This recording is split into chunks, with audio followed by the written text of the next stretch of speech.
Perkenalkan, nama saya Maria Isabella Karolutstila. Sekarang saya akan menjelaskan tentang telepon.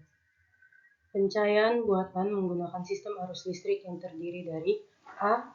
Listrik arus kuat atau penerangan, dan B. Listrik arus lemah atau telepon. Dalam perencanaannya, sistem telepon harus menggunakan sistem hubungan seperti saluran untuk daya pembangkit komputer, yaitu aliran di dalam lantai. Selain itu, diperlukan sistem panel-panel atau terminal telepon yang dapat langsung berhubungan dengan luar melalui penggunaan sistem terminal utama menuju titik-titik yang diperlukan atau penggunaan sistem PABX. Secara prinsip, perancangan telepon memerlukan alat tambah, yaitu baterai, untuk membantu menjalankan mesin PABX sehingga berfungsi sesuai dengan yang diinginkan. Yang pertama, persiapan sistem telepon. Supaya sistem telepon ini dapat berfungsi, harus dipersiapkan A. Panel distribusi saluran telepon, B. Unit PABX sesuai dengan jumlah sambungan, C. Headset telepon sama dengan jumlah kebutuhan, D. Kabel telepon dalam bangunan, dan konektor kabel bangunan. Yang kedua, penentuan jumlah pesawat telepon.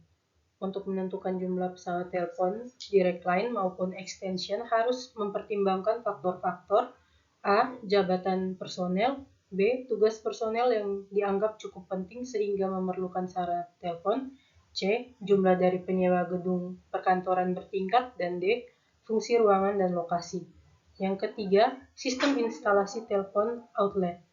Untuk memberikan hasil perancangan instalasi telepon yang baik, perlu diberikan fleksibilitas yang baik kepada pemakaian atau penyewa gedung dengan memasang sistem telepon outlet pada lantai.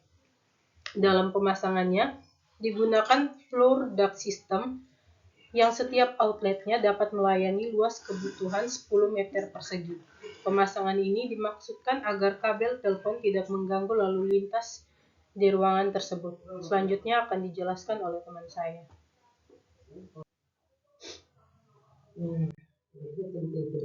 Baik, saya akan membawa materi selanjutnya. Perkenalkan, nama saya Gabriel Marsubatolo, NIM 2206090079. Di sini saya akan membawa materi telepon. Yang pertama, definisi telepon.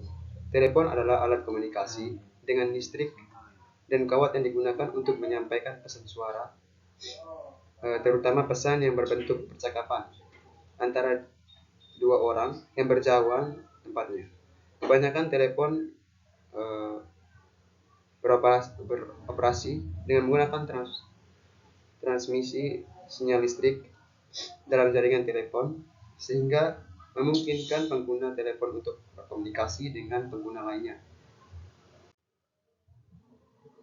Berikutnya prinsip kerja telepon kabel. Ketika gagang telepon diangkat, posisi telepon disebut off hook.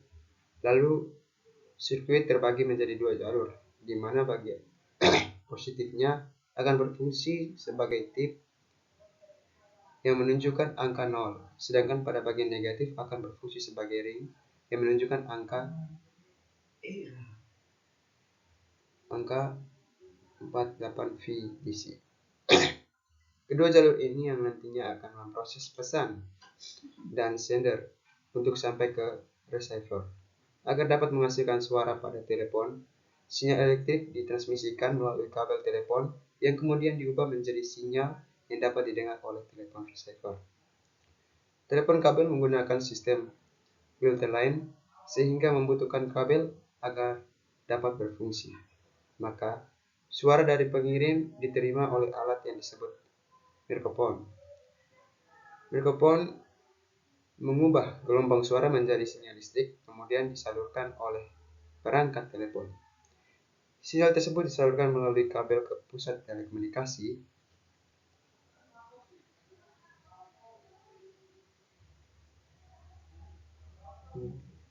dan pusat telekomunikasi sinyal tersebut diteruskan kepada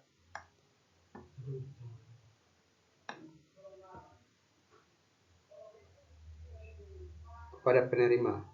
Setelah sampai ke penerima, maka sinyal tersebut dibagi lagi gelombang suara oleh alat yang disebut speaker.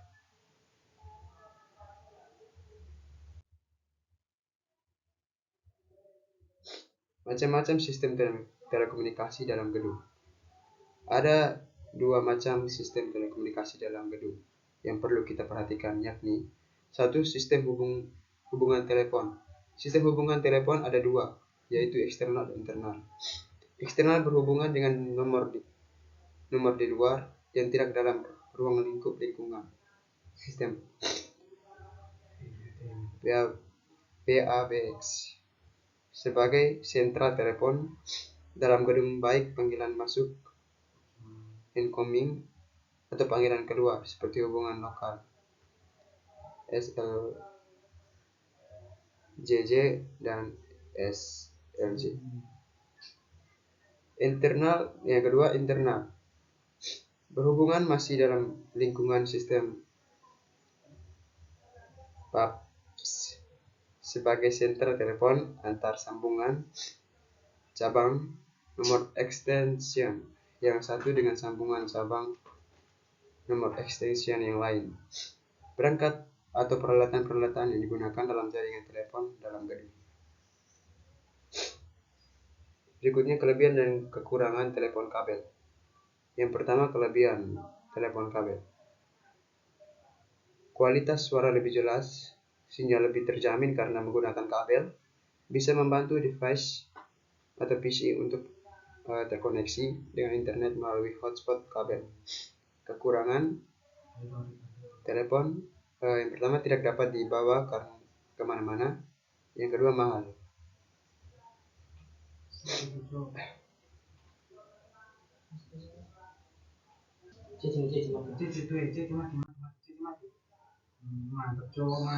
Ya, oke. Berikutnya adalah CCTV. CCTV atau Closed Circuit Television adalah perangkat digital atau kamera yang difungsikan untuk memantau dan mengawasi serta merekam suatu keadaan atau kegiatan pada satu ataupun beberapa tempat. CCTV pada dasarnya digunakan untuk kebutuhan akan keamanan atau informasi terhadap suatu keadaan atau kegiatan dan suatu wilayah, ruangan, dan tempat-tempat yang diinginkan. Baik, saya akan melanjutkan materi mengenai CCTV. Perkenalkan, nama lengkap saya Petrus Arman Patrisandro dengan NIM 2206090041. Prinsip kerja CCTV dibagi menjadi dua, yaitu yang pertama, kamera CCTV dapat merekam secara otomatis. Kamera CCTV dapat merekam segala kegiatan atau aktivitas secara otomatis dengan cara kerja yang dapat diatur pada pengaturan sistem CCTV terlebih dahulu. Kamera CCTV akan selalu melakukan aktivitas perekaman selama persediaan kapasitas penyimpanan pada DVR CCTV masih tersedia. Yang kedua, kamera CCTV sebagai alat pencegah keamanan. Yang membedakan cara kerja CCTV dengan cara kerja kamera biasa, yaitu kamera CCTV lebih difungsikan sebagai kamera pengamanan karena beberapa kamera CCTV dapat tersembunyi dengan baik sebagai alat pengintai yang cocok digunakan sebagai kamera pengaman. Materi yang berikut, sampah. Sistem pembuangan sampah merupakan pengolahan sampah, adalah pengumpulan, pengangkutan, pemrosesan, dan pendaur ulangan atau pembuangan sampah dari material sampah. Sistem pembuangan sampah dibagi atas dua, yaitu yang pertama, pengolahan sampah melibatkan zat padat, cair, gas, atau radioaktif dengan metode dari keahlian khusus untuk masing-masing jenis zat. Yang kedua, limbah sampah merupakan buangan dari bangunan-bangunan, khususnya bangunan yang digunakan untuk kegiatan-kegiatan tertentu seperti pabrik, hotel, restoran, dan supermarket.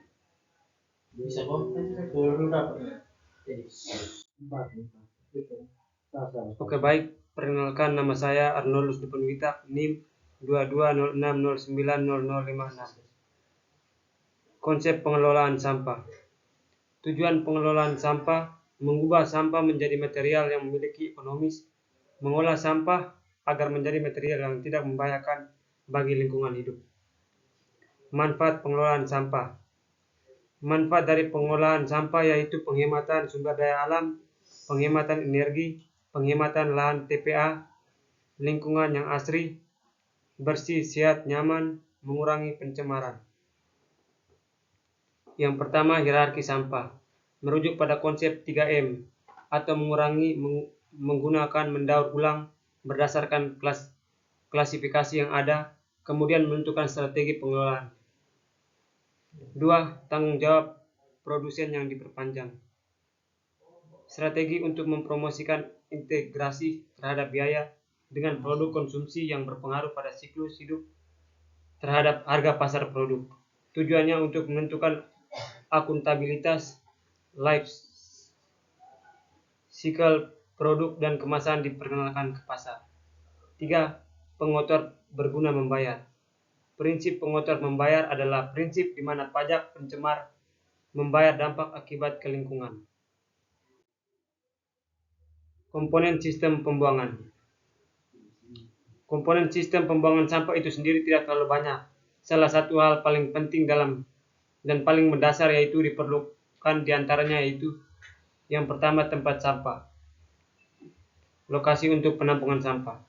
Solusi pembuangan sampah pada bangunan, baik dari fungsi bangunan atau ruang apapun, memerlukan perencanaan pengolahan sampah yang tepat dan efisien.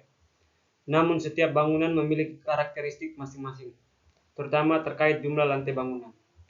Yang pertama, untuk bangunan satu lantai, letakkan tempat sampah sesuai dengan penggunaannya dan penyelesaiannya terhadap efisiensi tempat.